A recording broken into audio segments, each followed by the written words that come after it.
Welcome everyone to the Community IT webinar. This one is Making IT Governance Work for Your Nonprofit.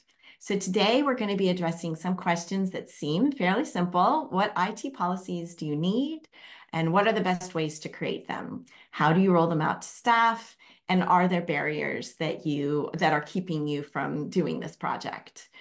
And we know that if creating or updating these policies were simple, we wouldn't have to have this panel discussion today with our experts. We would all already have our policies. So if you're feeling paralyzed about starting the project to create or revise your policy, our experts today are going to take questions on where to find nonprofit IT policy templates, how to overcome these barriers and modify the templates to your organizational needs and your strategic goals, and how to get your stakeholders on board and roll out training on new policies to all of your staff.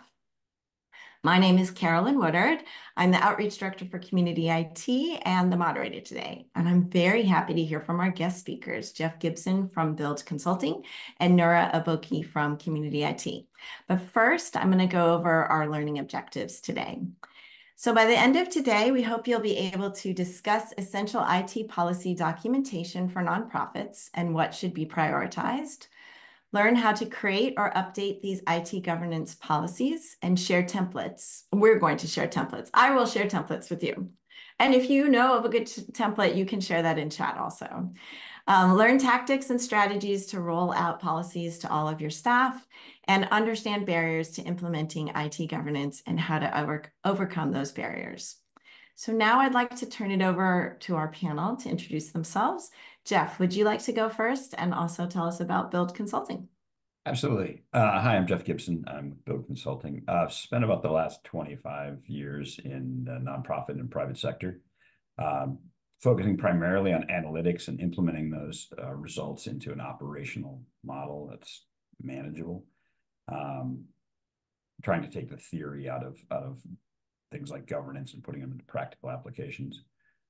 Build Consulting is a consultancy focused on exclusively with nonprofits, and we are very highly agnostic to vendor or other partnerships.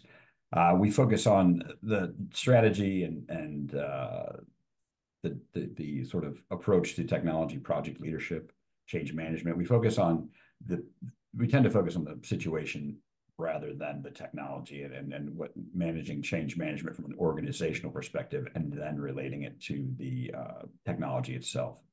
A large variety of consultants with very diverse subject matter expertise, and we can pretty much find someone that has a deep knowledge base for any problem you might run into. I'm happy to be here, by the way. Oh, I'm so glad you're here too, Jeff. It's the first time for Jeff on the webinar, but hopefully not the last. Yes, I think we did a webinar with Build a while back, and something struck with me that you often say, which is the technology decisions should be last. That when you're thinking about the problem you're trying to solve, there's a whole bunch of work that comes first before you choose which platform or tool you're going to go with. And I just love that approach. Nura, would you like to introduce yourself? Hi, I'm Nura Aboki, community IT consultant here. I've been with community IT for about 15 years, helping clients with their IT management strategies, IT planning, budgeting, IT road mapping of their network infrastructure, as well as working on developing IT policies for our nonprofit clients. Over the past 15 years, I've seen quite an evolution in this management of IT infrastructure from on-premises to the cloud. So I'm really excited here to talk about governance, IT governance in general, and how it's been quite interesting watching our clients over the past 15 years. Yes, I feel like we've said for maybe a couple of years now, that we should do a webinar on governance. Because we always say governance is so important, and those policies are just the bedrock of what you're going to do with IT. But I'm really happy that we're finally doing it. So before we begin, if you're not familiar with Community IT, I'm going to tell you a little bit about us. We are a 100% employee-owned managed services provider. We provide outsourced IT support exclusively to nonprofit organizations, and our mission is to help nonprofits accomplish their missions through the effective use of technology. We are big fans of what well-managed IT can do for your nonprofit.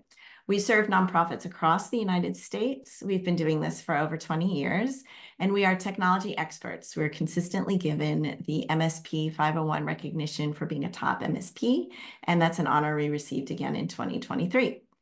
So I want to remind everyone for these presentations, Community IT is vendor agnostic. So we only make recommendations to our clients and only based on their specific business needs. So we never try to get a client into a product because we get an incentive or benefit from that. But we do consider ourselves a best of breed IT provider. So it's our job to know the landscape, what tools are available, reputable, and widely used. And we make recommendations on that basis for our clients based on their business needs, priorities, and budget.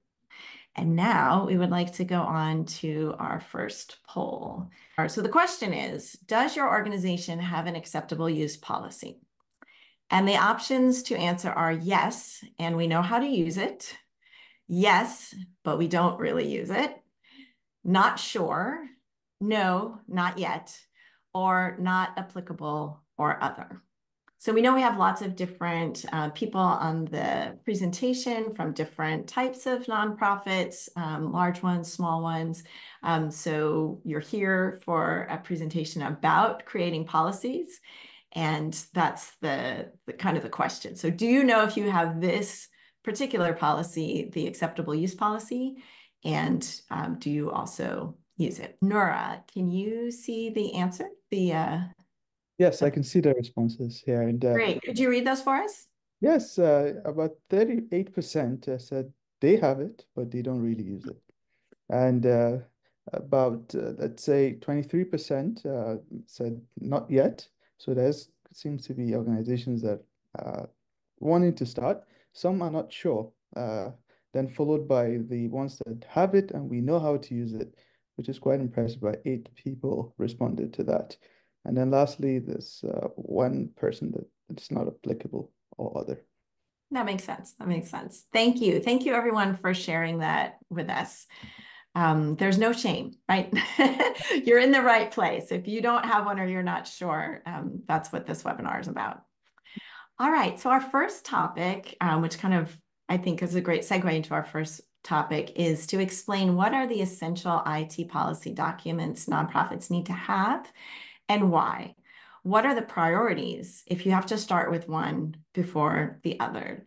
So Jeff, would you like to weigh in on some of these policies that we've put up here on this slide? Absolutely. I mean, the biggest ones are the obvious ones, the disaster recovery and data retention. Those are becoming, obvious, but there may be something in particular to your type of organization that you have to prioritize other things. AI is also, depending on the usage internally, could be promoted to the top of that list, depending on what your situation is. Data retention probably is the newest leader in that game because of the lowered cost of lowered point of entry for AI tools and malicious actors. The data repositories tend to make a pretty big target for a malicious actor. But it is particularly your organization, but the obvious ones, I think, are data security and the overall organizational disaster recovery. Nura, I know we often say that acceptable use policy that we just asked about is one of the bedrock policies that you should have. Can you talk a little bit about what is that for anyone who doesn't know? Yeah, so it is the foundation of most IT organizations' IT policy. Acceptable use is their foundation policy, a basic policy that governs what staff is allowed to do and not allowed to do with their devices and software. And it usually defines the use of equipment, computing services, and lays out security expectations. Organizations that are thinking of IT policy, thinking that it may be challenging or they don't have resources. One quick one to actually roll out, and there are several templates out there, which I know resources can be shared during this webinar, is that the acceptable use policy is one way to start, because that's the policy that impacts the staff most immediately. If you provide devices to them, then they need to know what to do with those devices, the applications that they use at work. They need to know the the applications for productivity, and if there's any room for other applications, or maybe it's quite strict and there's no room to use any other application. So those are, I think that is the one that we call the bedrock, but it's definitely foundational for all organizations. Along that, there is BYOD, or bring your own device. Some organizations allow for the staff to bring their own device to work, and having a policy around the use of that BYOD device and applications is can go alongside with the acceptable use policy. I want to move on to the process. So we just published a blog post about a bunch of different types of policies and links to some templates that you can use, including some that are on our site and examples. But once you know that you need an acceptable use policy, for example, or a disaster recovery policy or a data retention policy, what's the process? How do you identify the stakeholders and make them part of the process? Is your policy strategic? Is it tactical? And how do you create an implementation plan? And if you already have a policy, are there different steps that you might take? So I'm going to turn it over to you, Jeff. Do you want to talk a little bit about being successful at a process to develop or revise your policies? Absolutely. One of the things, the easy identification would be any group that holds, uses, or retains data, whether that's end user data, customer data, etc., constituent data. Those folks have to have a meaningful bit of input into how data is stored and accessed, and what sort of what data they need to have access to, and what data can be manipulated. They also need to have, if possible, get buy-in and sign off on your draft policies, especially the data retention policies. It's also critical. One that gets forgotten a lot is data sharing policies. What do different departments share with outside vendors? That frequently gets lost in the shuffle. And really, an organization that does share a fair amount of user data, constituent data for outside vendor analytics or whatever, they really need to craft at least a policy for the vendor to sign once they've been thoroughly vetted. Data destruction, data sharing with their particular partners, et cetera. That one gets missed a lot, but it's critical, because once that data leaves your organization, you have no control over what occurs with it. The one hiccup, and I saw in some of the questions before that came in before the webinar, how to get buy-in. Of course, getting buy-in from leadership is one of the toughest things to do, and getting leadership to prioritize your ever-shrinking timeframes to actually craft these policies. One trick I've used in the past is sort of risk analysis. Putting it into terms of non-technical leadership will understand. Here's GDPR is a great example. The first fine associated with a GDPR violation could be as much as $40,000, and most organizations can't take that hit, and those are by incident fines. So framing it like that, rather than giving a technical explanation, or here's the risk to the organization, here's the financial risk, here's the risk to our continued operations. Those are good ways to get buy-in. And then once you do garner that buy-in, or even if it's partial, always encourage the leadership to be sort of consistent and persistent in their messaging to the larger staff.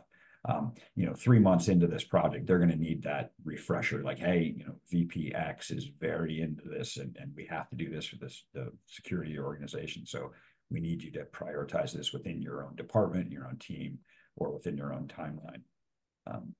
It's hard. It's never easy, but again, framing it in a way that non-technical folks will understand. That's great advice.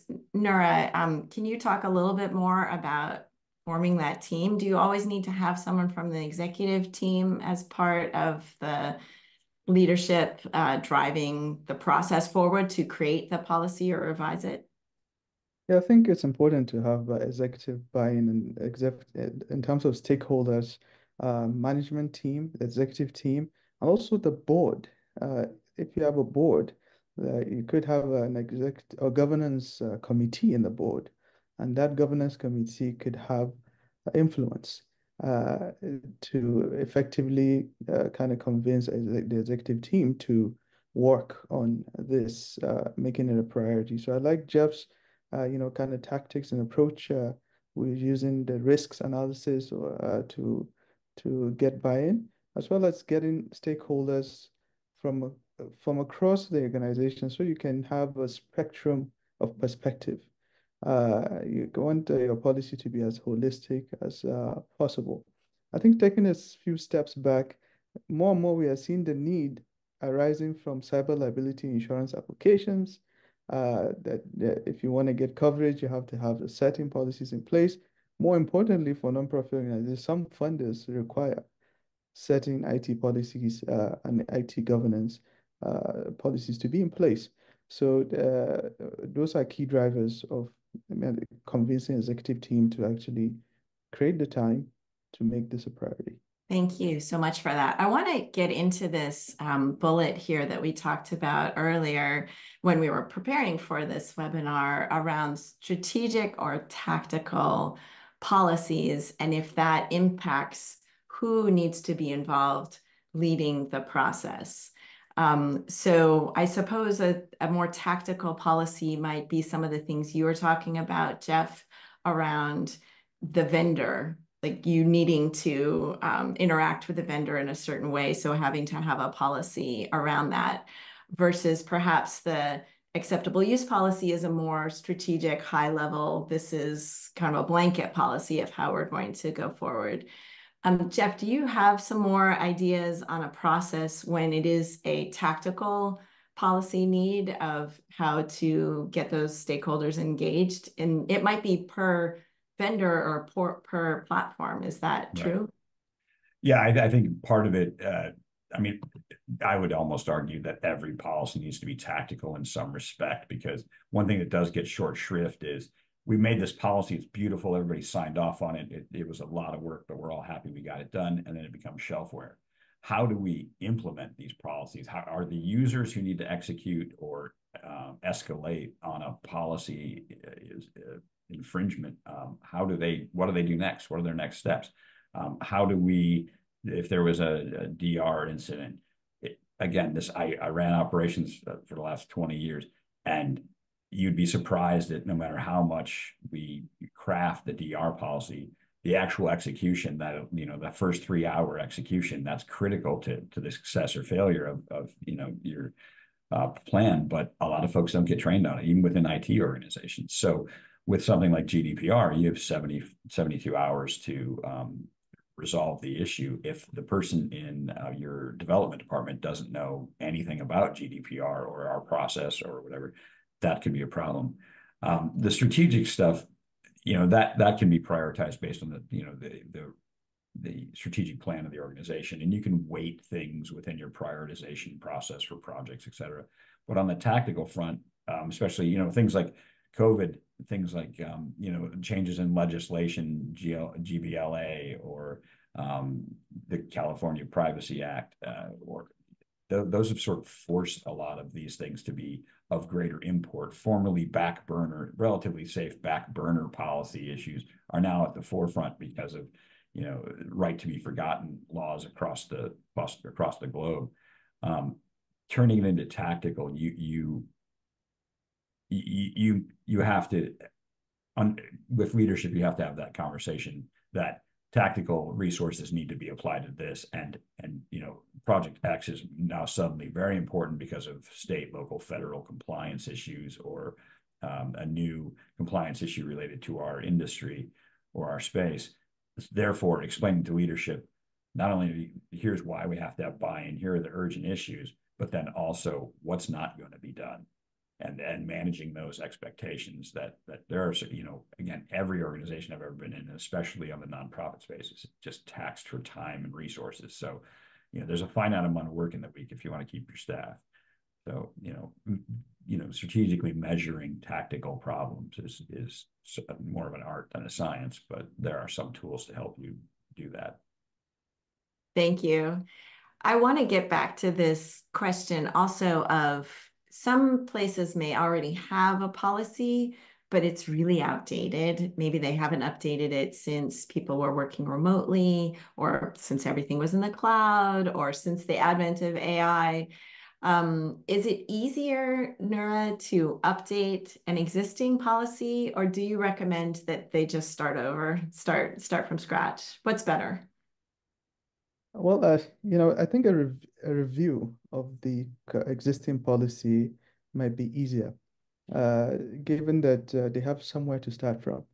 But IT policies these days, there are several templates out there. So even if you don't have one, you can reach out to partners, vendors, to get samples of templates that you can work with. But if you have an existing policy, you will need to determine whether changes have occurred in your organization. This is where the assessment comes into play. Like if you have an assessment done, you may notice the transformation technology has happened and where your outdated policies need to change. So it needs to be rewarded, for instance, to cover the new technologies that you're currently using, or even some regulatory requirements that have come about, given the changes that the world has gone through, or your environment has gone through, or your organization needs. Then there's that also question about this. As you're updating this IT policy, you really want to also focus on the communication. How are you going to make sure you maintain the communication or communicate the changes to the policies to all your employees, and then provide necessary training to them. And then periodically, you need to have a way to regularly check for any compliance with the policy, and maybe addressing any issues or violations that may come about. That's right. Like one of the reasons you have a policy is so if an employee does something that's against what the policy says, that you have some standing there. A really great question just came in from Mary Elizabeth, who says, how do you create IT policies that allow for flexibility as IT continues to rapidly evolve, especially as Gen Z is joining the workforce? And I have a quick little anecdote on that, where I was at a conference and a bunch of people my age were sitting around saying, oh, we don't need an AI policy because we've just told people they can't use it. And I said, are you never going to hire anyone ever again? Because I guarantee every 20-year-old coming into work at your organization will be using AI for practically everything. So do you have advice, Nura or Jeff, on making policies that can be flexible? Is it just a matter of revising them often enough? I think it is. I think it simply comes down to that. That it's not very clever, but literally putting time on a yearly or bi-yearly basis or quarterly, depending on how rampant change is in your organization. But yeah, AI, something like AI is the perfect example. If you have a timed quarterly or biannually review of certain documents, that's the best way to just block off that time. I'm talking at a very logistical level here, but with the hustle and bustle of every day and ever shifting priorities, knowing that there is a time where these 5 stakeholders get together and say, has anything changed since our last meeting, and documenting those changes. And, Nura talked about it a little bit earlier, having a section at the tail end. I started life as a tech writer, having a section at the tail end of a document with significant changes, version controls, revisions in the document, just to sort of archive those changes. And then also making sure that maybe new groups need to be involved. If you have a new department that's utilizing something like AI. And then the other thing from the IT leadership perspective is you have to have an awareness, and it's sort of schizophrenic, but you have to have an awareness of everything new going on. And imagining ways in which departments you don't oversee could potentially be sort of backdooring things like AI tools and into the environment. And also not just your policies, but updating your trainings as well, and maybe calling new training. Just that's not, if you're in a schedule of yearly, IT training that gives everybody 15 minutes and they have to take a CBT or something, that's one thing. But specialized focused training on emerging trends or changes to the workspace that you exist in, that you have to have that in your tool bag, and don't be afraid to have a sort of training specifically associated with a significant change in the workplace. That makes sense. I think that's another way to kind of get people's attention. If there's something new and exciting like AI, you can invite them to a meeting about it and then work in the policy as well. Here's what our rules are going to be, and here's how you can help contribute, et cetera. So I'm going to move on to our next poll, which is communication style. So I will read the options for you. So you could have an organization communication style that's top down, that you like to have rules to follow. You might be a more entrepreneurial or collaborative organization, like herding all the cats. It might be small team based, where you need consensus, or just your culture. Consensus is very important for you. Everybody is on the same page. It could be only you at your nonprofit. So in that case, your communication style is to yourself. Other communication styles, there's a whole bunch of other ones. I just chose some of the bigger ones. You can put that in the comments if you have a different type, or not applicable again. And I want to just say there's no judgment. Styles are styles. No one of these styles is better than the other or more effective. I think the most important thing about knowing your communication style at your organization is self-awareness. Knowing the communication style helps you communicate in ways that are effective. So following your regular process, if you're a top-down liking to have rules, then you don't want to throw that out of whack with having a collaboration and having everybody come together and put their say in. That'll really be difficult. Jeff, would you mind reading the results of the poll? Absolutely. What's your organization's communication style? Top down, 21%, entrepreneurial, 35%, small team based, 33%. There is only me at my nonprofit, 2%, and 8% for other, and 2% for non-applicable. Great. And we had someone did put in the chat their different styles. So a fractal messaging process, updating the higher level folks so they understand and can support their direct reports. And then we update all of the staff. That's an interesting strategy. We're moving from entrepreneurial and small team to more top down. Good luck with the change management. That can be tricky. Of course, we like rules, but herding cats is how we operate. I hear you. I see you. We're in a period of growth and looking at policies across the board. That's very clever to do that, for sure. And a combination. Yeah, I think with most people, there's a combination. And sometimes it depends on the person, right? So now we're going to move on to our next topic, which is how do you, knowing your communication style, thank you so much for sharing that with us, how do you roll out policies to new and existing staff? So we had some ideas here. You can work with HR for new hires and performance review opportunities. So I think a lot of us are familiar with, you get the HR employee handbook on the first day or the first week of work, and it has the acceptable youth policy in there and probably a bunch of other policies too, but whether or not you can absorb it at that time. So working with HR to make sure that those policies kind of are re-rolled out periodically.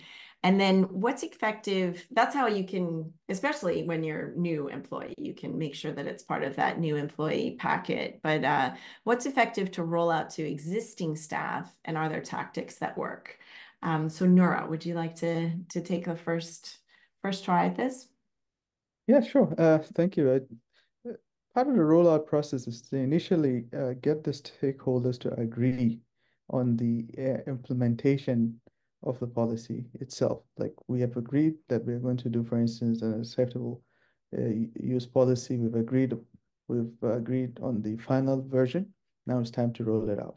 Then having a launch plan is something that an organization should have in place. That launch plan will include the roles of and outlining the roles and timetable. Uh, Also, this needs to be circulated to all the parties that are involved for agreement. Like the role players need to know, and the timetable to actually go for lunch.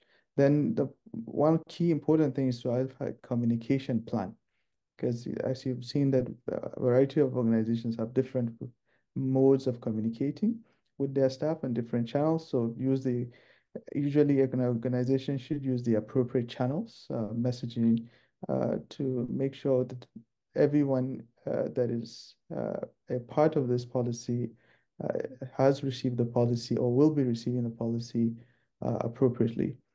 And there needs to be also leadership involvement, since we agreed that the stakeholder participation should include leadership. So leading by example is going to be a key kind of way to get this rollout possible. Setting positive examples for employees to demonstrate compliance with the organization, IT practices or policy. Giving those examples will show, hey, this policy could work. I can see me, complying with this policy. Not just one way, the policy, here's the policy, follow it, but kind of having a conversation about how this policy is actually helping with the mission of the organization. And then setting milestones, to communicate the IT policy, and just to make sure people are not overwhelmed. So if you put a milestone, you can basically just track all those milestones in the plan. That way, it's not too many changes at once, and making sure, each policy is rolled out timely, appropriately, making sure people have the bandwidth to receive it well, and also ask questions and provide feedback. That way, you can kind of measure the success of the IT rollout policy. I know that Jeff mentioned something about, kind of leveraging trends. You can, in a way, you want to have a protocol to ensure that, you're encouraging people to follow the compliance that is outlined in the IT policy. So if there is any new advancement in technology, you want to make sure that, after a review of the policy, you go back to your communication plan. You also think of examples that you can share so to motivate people, but maybe the adoption of a new AI, acceptable use policy, for instance. So that kind of continuous improvement and continuous review, it's going to be helpful in having the rollout be successful. I would add just two more points here. One is the explaining of the importance and the significance of the IT policy, because just making sure in the communication it's thoroughly explained that there is no chance for misinterpretation, and the people understand what they are signing up for. And then lastly, I would say you want to make sure it's distributed, accessible. It's not buried in a handbook somewhere. People can have a section if you have an intranet. So many types of ways to distribute information, depending on the methods that you use. Make sure it's readily available, accessible, and kind of put it in as part of your commitment to ensuring that this IT policies are clearly kind of explained to staff, either in all staff meetings periodically or referenced at least once a year, so people are aware, because they easily can get forgotten because of other priorities that the organization may have. So those are kind of the steps that would kind of summarize. But there's more to this, but I'm just summarizing the rollout of IT policies. Thank you. There was a great comment in the chat from Michelle, who says that with IT policy changes, we roll out to the operations team first because that team is the most tech savvy and the least change averse. So it seems like they get their champions, so the people that are going to be most excited and least frightened by the change first, and they help them work out the kinks. Once we worked out the kinks, we put together documentation and roll out to all staff. And then she says she also puts a couple of preemptive 15-minute meetings on the calendar for folks who need more assistance. So that's really, I think, smart and strategic to identify the people that will be the most resistant and give them that extra help to understand the new policy. And sometimes the new policy, really, you don't have to change anything. You have to know it, but you don't have to change what you're doing. But if there are changes that are going to happen, making sure that you give them that extra hand holding. Thank you, Michelle, for that comment. Jeff, do you have other examples of ways that you can roll this out? And is it different getting the attention of new staff and getting the attention of existing staff? Do you have different strategies? I do. The one thing, back to my an earlier point that was made, is calendaring the change. This is tough for organizations, but as much sway as you can have on HR to have a yearly review with all, necessary people in that review of the employee handbook. And then the other thing that I always want to consider at that level is, are there discipline specific or subject matter expertise policies that need to be reviewed and sort of acknowledged that they were reviewed in terms of, if you have a database administrator, that's a much more buttoned up policy adherence than data handling than your average staff member is. Does the financial department need to have more training, more in-depth training on, again, financial handling, vendor management, et cetera? The policies page on an intranet is a great idea because it's all in one place. You can set a reminder to review that, and everybody knows, sort of, you get folks in the habit of going there. And then especially for new employees, when you're that first couple of days, you don't remember much from that first couple of days. So it's a place for your new employees to refer to, and they know they can look at it when they have a chance to take a breath. The one thing that I don't know how widely known it is, it's fairly common, is if you have an HRIS system or your cyber provider may have plugins for training on certain policies. And then you can also end up negotiating, if I get 90% of my staff to review this CBT with successful passage of it, can I get some money knocked off of my cyber insurance? I've used that several times to where they'll, if they know your staff is well trained and there are policies in place, they will give you a reduction. They won't. I'm not guaranteeing it, but at least it's a place to start negotiating. And then that CBT, if it's CBT based, you can also focus even deeper on maybe some folks didn't do well on the CBTs. They scored under an acceptable margin. Then that's the time to target them for focused in-person training or one-on-one training, because these folks are usually in critical roles, and some of these processes and policies require 100% compliance for the success of the organization. Can you just remind us what is CBT? Oh, sorry, computer-based training.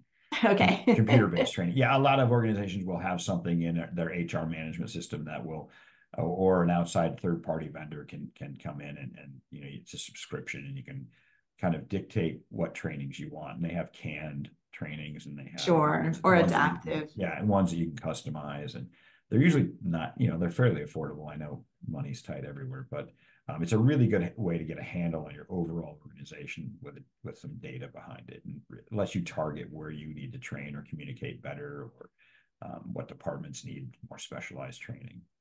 That's great. That's great. We have some more questions coming in. So if you do have some questions, please either put them in the Q&A or right in the chat. I want to get to the barriers and make sure we have a little time to talk about this, because I feel like we've touched on some of the barriers over the course of this presentation. But Nura, would you like to talk about some of the biggest barriers to creating these governance policies? Yeah, sure.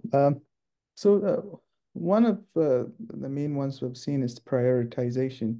So oftentimes an organization, especially nonprofit organizations, are focused on their mission, and they just want to achieve their mission, and that takes priority over IT, spending the resources and time on IT governance or IT policies. Another aspect of this is just the lack of resources or limited resources, if we will.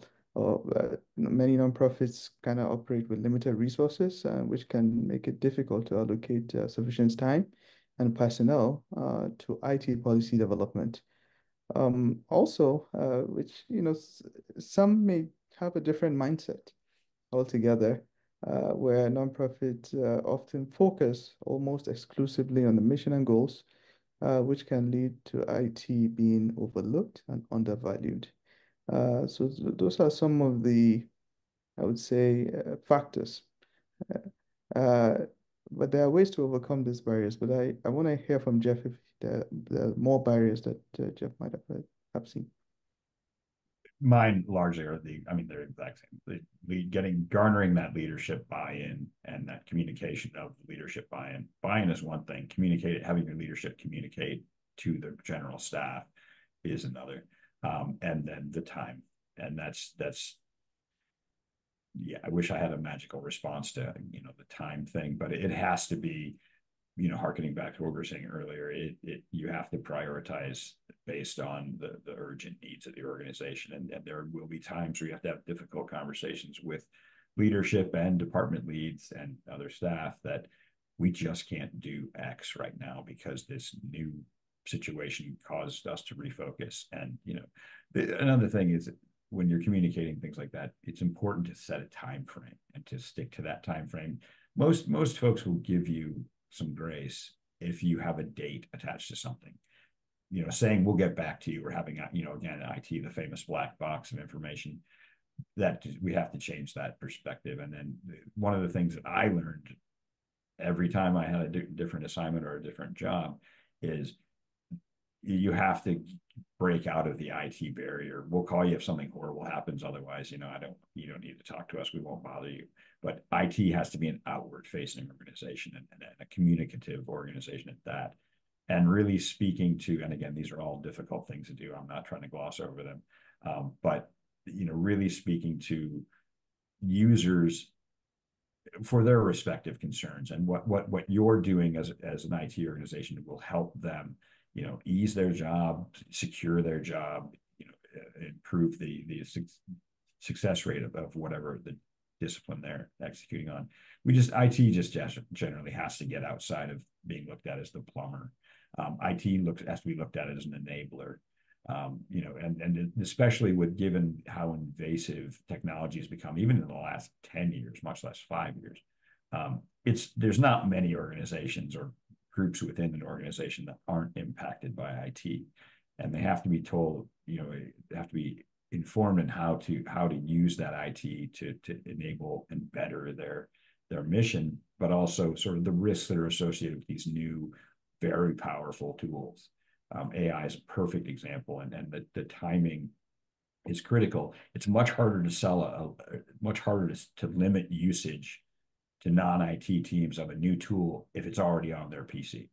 You need to have that just-in-time sort of approach of policy training. Get the policy there before the tool is sitting on, the finance guy's desk who is playing around with AI, and he has no idea if it's a public LLM or a private one or whatever, or the risk to the organization is associated with just putting, organizational IP out into the greater model. Again, they're tried and true, but and some of it's just diligence, is sticking with leadership, explaining it to them on their level, and explaining risks of not refocusing the rest of the staff on behaviors. Sorry, I was just going to jump in and say, I think you hit on something that I hadn't really thought about before, about IT being outward and making connections some departments or teams that wouldn't necessarily think they had an IT interest. Like one example is that the HR people, who might have their own systems that are pretty walled off usually from everybody else's, but involving them in, if there's a performance review, helping the person in that review like explain that they understand the acceptable use policies or the new AI policy or whatever it is that has changed, and get their buy-in and collaboration. That's a really interesting tactic. We had someone in the question also ask about being able to convey the risk to leadership. So if it's something that's going along, and not prioritized because it isn't seen as a huge risk, and being able to communicate that to them, which is something IT often can do, especially if they're working on the cybersecurity aspect. So I want to go ahead and move into the Q&A session. We have a couple of questions here in the Q&A. So one question is, where do we check for compliance? For me, I was thinking something you said earlier, Nura, about you have a policy, and then are the people who are under that policy complying with the policy? So if your policy is you can't use ChatGPT, how do you know that people are, and how do you manage those expectations? Do you guys have some examples or ideas? What comes to mind are tools. There are certain security controls or technical tools that would allow for enforcement of policies. So because we're vendor agnostic, if you have an email system, you have files in the cloud, some of the cloud providers will have a governance tool, for instance, that will say that setting classification for document sensitivity, confidentiality, and a certain group of people your organization should only have access. If someone tries to delete or copy a file from one section of the file system to another, perhaps that could be a violation. Tools that are monitoring the devices that people have or have been assigned, whether they're installing third-party applications, or even some of those tools prevent from the installation of third-party applications, and even changing the configuration of the device that is issued to a staff. So there are tools that allow for the enforcement of these policies that may help with compliance tracking. And I think having the policy is one thing, and enforcement is another challenge. But at least having a policy is a good start for your organization. Especially at nonprofits, because Yeah. we're very friendly, team-oriented. It can be difficult to lay down the law, basically. We have another question here about, would an IT disaster response policy normally be part of a larger organizational DR policy? Jeff, do you have thoughts on that? Yes, absolutely. It's integral. But I mean, it's outside of when I've done them in the past. I mean, outside of communication, ensuring, quick, fast enablement of communication from the organization to the outside world, the DR piece is critical. I mean, what's not in your, I mean, you can't pay your people anymore. You can't find your files anymore. You can't. So I think I would almost argue that DR, controversial, but DR from an IT perspective is becoming equally as important as the rest of the organization. An organization can shut down for a day or two. If an organization loses all of its data, you're starting from scratch. If an organization can't pay its people, you're really starting from scratch, and you're going to have a myriad of other issues that are going to result from that. But absolutely. And DR, just to clarify. I'm sorry, I'm doing it again. Disaster recovery. Disaster recovery. And it could be a non-hacking disaster. It could be yeah. a flood in your office that, wipes out. Although with everything in the cloud, it's less likely. Although it could be, the systems were down on the East Coast for 24 hours or what have you. So plus, there is still, sorry to interrupt, there are still a frightening number of especially nonprofits that just don't have the ability to finance a move to the cloud. I see a lot of on-prem systems still. A lot of, data on, backed up data on, large terabyte drives, things like that. It's still out there. So I think it's just a matter of, you can have a DR policy and a DR mitigation plan on a budget. It's just a matter, I mean, thinking it through, even if you have nothing to spend, thinking it through and doing tabletop exercises, doing, making sure documentation is available offline. I mean, it calls back to the old days, but that big 3-ring binder with up-to-date information, that's always going to be sitting there. You might not have access to a knowledge base that you've crafted over the decade. But a lot of the old school stuff is still out there, and it's just hard, with the cost of cloud and the cost of some of the AI tools that enable a lot of the DR stuff. But Yeah, no, we did a webinar on cyber liability insurance a couple of years ago that's still all very valid and still appropriate. And one of the things that our guest said was to have just the phone numbers of your insurance provider and the police, because if you did suffer a malware or an encrypted, it had encrypted everything, and she had a client where the number to call the insurance provider was encrypted. They couldn't get it. So it was, very difficult for her. And she said, yeah, just that old school, a piece of paper that has those important phone numbers on it is important. One thing to tap into, sorry, is just that your insurance providers can help and will help you create disaster recovery policies, usually included as part of the cost of your coverage. They don't want you to have a cyber incident either. It's much more expensive for them. So, they'll hook you up with auditors, resources at their disposal that won't cost you anything. And that can really help you kind of point out the weakest parts of your plan or your organization. So don't forget to leverage those. Exactly. And we've done a couple of webinars. You can find them on our site about disaster response and how to create those plans. And as you said, Jeff, it doesn't have to be a very expensive exercise. It can be just your leadership team, figuring out who's going to do what in the event that something is inaccessible. So I'm going to leave with our last quick question. I want you each to tell me one thing that you would say to convince the board of a nonprofit of the importance of policies. So who wants to go first? And you can only say one thing. What's the most important thing to be convincing? It's easy, but it literally can impact the continuation of the organization. I mean, the business it is a business continuity concern. You're not overstating it when you say, this could be the end of it from a financial or a data perspective. Yeah. Nura? I agree with Jeff, and I would add that the reputation of your organization is at stake. So having good technology policies protect your organization's data and reputation by providing clear guidance on what is acceptable, and how to manage risky situations. Well, and I want to jump in and say that both of you are available to take more questions.